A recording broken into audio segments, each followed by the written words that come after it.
ایران اور امریکہ میں 10 روزہ جنگ بندی کی تجویز، عبوری معاہدے کی بحالی کے لیے جنگ بندی کی تجویز ثالثوں نے پیش کی۔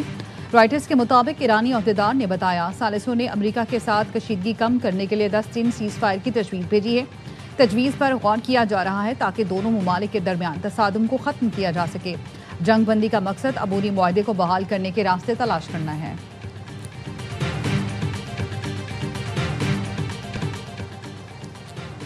امریکی فوجیوں کو نشانہ بنایا تو ایران کو کئی گنا قیمت چکانا ہوگی۔ امریکی فوجیوں کے تحفظ پر کوئی سمجھوتا نہیں ہوگا۔ وزیر دفاع اور عسکری قیادت کو ہدایات جاری کر دی، امریکی فوج ہر ممکن رد عمل کے لیے تیار رہے۔ امریکی صدر ڈونلڈ ٹرمپ کی ایران کو سخت رد عمل کی وارننگ۔ امریکی صدر نے کہا نتن یاہو کو امریکہ آمد پر گرفتار نہیں کیا جائے گا۔ اسرائیلی وزیر اعظم اس وقت ایران کے خلاف برسر پیکار ہیں۔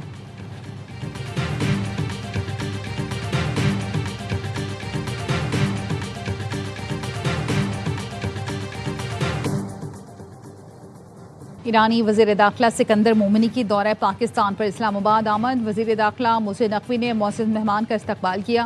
ذرائع کا کہنا ہے سکندر مومنی ایرانی صدر کا خصوصی پیغام لے کر آئے ہیں۔ وزیر داخلہ محسن نقوی سے ایرانی ہم منصب کی ملاقات ہوئی۔ محسن نقوی نے کہا امید ہے ایرانی وزیر داخلہ اچھی خبر لے کر آئے ہیں۔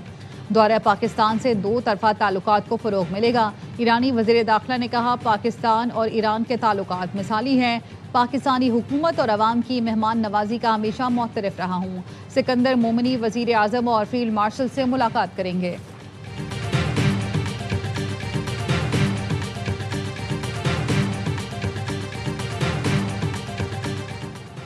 کینیڈین وزیر خارجہ کی وزیر اعظم اور فیلڈ مارشل سے ملاقات۔ وزیر اعظم شہباز شریف نے کینیڈین ہم منصب کے لیے نیک خواہشات کا پیغام دیا۔ دونوں رہنماؤں نے تجارت اور معدنیات کے شعبوں میں وفود کے تبادلے پر اتفاق کیا۔ فیلڈ مارشل سے ملاقات میں علاقائی سلامتی اور پاکستان کینیڈا کے درمیان دو طرفہ تعلقات پر تبادلہ خیال کیا۔ فیلڈ مارشل نے عالمی امن، علاقائی استحکام سے متعلق پاکستان کا موقف پیش کیا۔ مشترکہ سیکیورٹی چیلنجز سے نمٹنے کے لیے تعاون اشتراک کی اہمیت پر زور دیا۔ کینیڈا کی وزیر خارجہ نے دہشت گردی کے خلاف پاکستان کی قربانیوں اور کوششوں کو سراہا۔ خطے میں امن کے لیے پاکستان کے تعمیری کردار کی بھی تعریف۔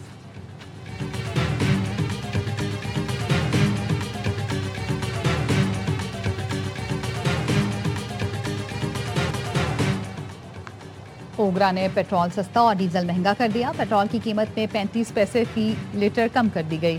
پیٹرول کی نئی قیمت 315 روپے 80 پیسے فی لیٹر ہو گئی۔ ڈیزل کی قیمت 5 روپے 71 پیسے فی لیٹر کا اضافہ کیا گیا۔ ڈیزل کی نئی قیمت 360 روپے 6 پیسے فی لیٹر ہو گئی۔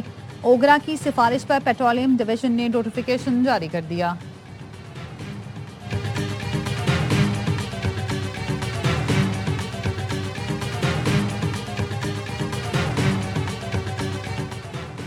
اور خیبر پختونخوا اور آزاد کشمیر میں طوفانی بارش نے تباہی مچا دی۔ کے پی میں مختلف حادثات میں 12 افراد جاں بحق، 15 زخمی ہو گئے۔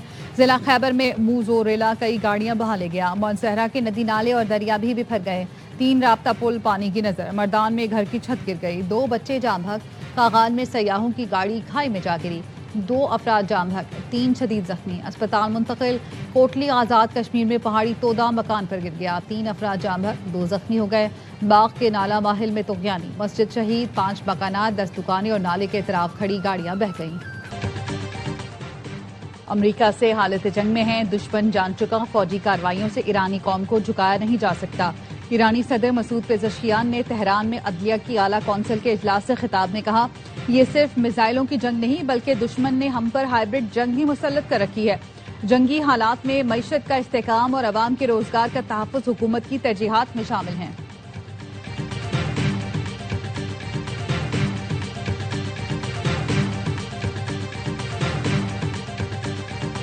ایران کے خلیج میں امریکی اڈوں پر بمباری۔ اردن میں پاسداران انقلاب نے امریکی F-16 اور F-15 ہینگرز کی تباہی کی فوٹیج بھی جاری کر دی۔ کویت میں امریکی ریڈار، طیاروں کے ہینگر اور MQ-9 ڈرون بیس کو نشانہ بنایا۔ قطر میں امریکی early warning radar system drone حملے میں تباہ کر دیا۔ بحرین کے السخیر ایئرپورٹ پر امریکی ڈرون شیڈز کو تباہ کیا گیا۔ سلمان پورٹ پر امریکی جہازوں کو بھاری نقصان پہنچایا۔ آبنائے ہرمز سے گزرنے کی کوشش پر 2 آئل ٹینکرز دھماکے سے اڑانے کا دعویٰ کیا۔ پاسداران انقلاب نے کہا جنگ برسوں بھی جاری رہی تو ہمارے میزائل دشمن پر برستے رہیں گے۔ امریکی صدر کے دعووں کے برعکس میزائل اور ڈرون کا وافر ذخیرہ موجود ہے۔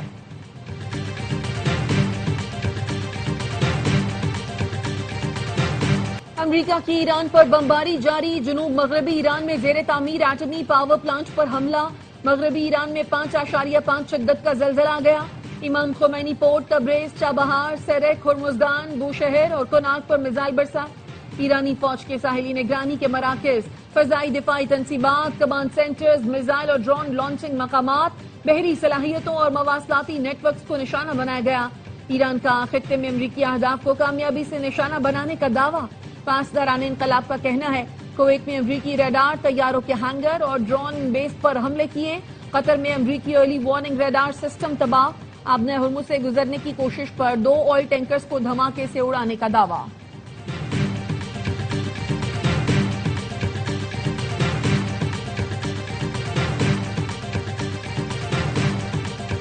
برہم برطانیہ کے 59 میں وزیر اعظم بن گئے، قوم سے خطاب میں کہا برطانوی سیاست میں اصلاحات کے لیے کام کریں گے، برطانیہ کو نیا معاشی ماڈل دیں گے، دنیا کو دکھائیں گے ہم اپنا استحکام بحال کر سکتے ہیں۔ اینڈی برہم نے پیر کو بکنگھم پیلس میں شاہ چارلز کے ساتھ ملاقات کی، انہیں حکومت تشکیل دینے کی باقاعدہ دعوت دی گئی۔ اس سے قبل مستعفی وزیر اعظم کیئر سٹارمر نے اپنا استعفیٰ برطانوی بادشاہ کو پیش کیا تھا۔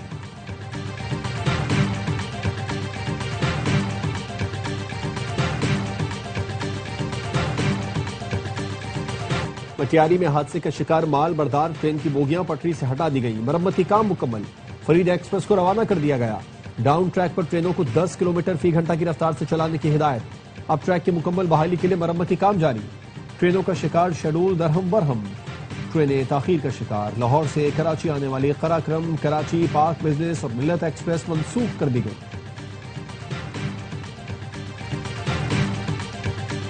بانی پی ٹی آئی سے ملاقاتوں سے متعلق کیس کی سماعت، سپریم کورٹ نے 3 ہفتے میں ریکارڈ طلب کر لیا، جسٹس محمد علی مظہر نے ریمارک دیے کہ ہائی کورٹ کو میڈیا ٹاک نہ کرنے کی یقین دہانی کرائی گئی تھی، کیا جیل کے باہر گفتگو کر کے خلاف ورزی نہیں کی گئی؟ سلمان اکرم نے کہا کہ آرڈر متفقہ نہیں تھا، جسٹس محمد علی نے کہا آرڈر متفقہ نہیں تھا تو نظر ثانی دائر کرتے۔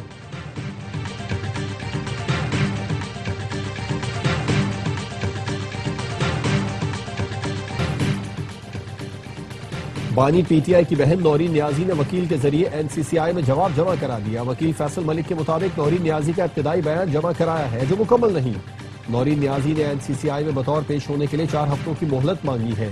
نورین نیازی کو ضابطہ فوجداری کی دفعہ 160 کے تحت سوشل میڈیا، ریاستی اداروں کے خلاف جھوٹا اور اشتعال انگیز مواد پھیلانے پر طلب کیا گیا تھا۔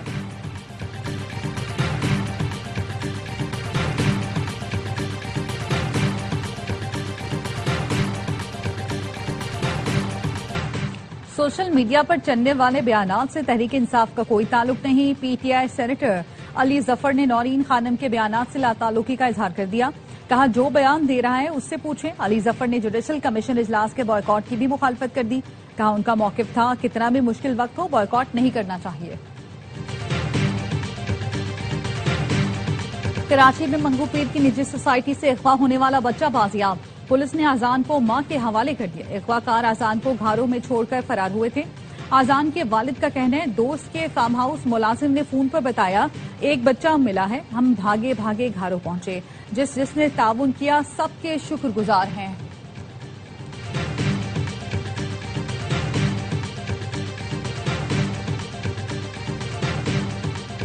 کاروبار کا جھانسا دے کر دوست کا گردہ نکال لیا، پتوکی کے رحمت کو پرانا دوست رضا راولپنڈی لے کر گیا، جوس پلا کر بے ہوش کر دیا، ہوش آنے پر معلوم ہوا گردہ نکال لیا گیا ہے۔ متاثرہ شہری رحمت کا ملزمان کے خلاف فوری کارروائی کا مطالبہ، پولیس نے ملزمان کے خلاف مقدمہ درج کر لیا۔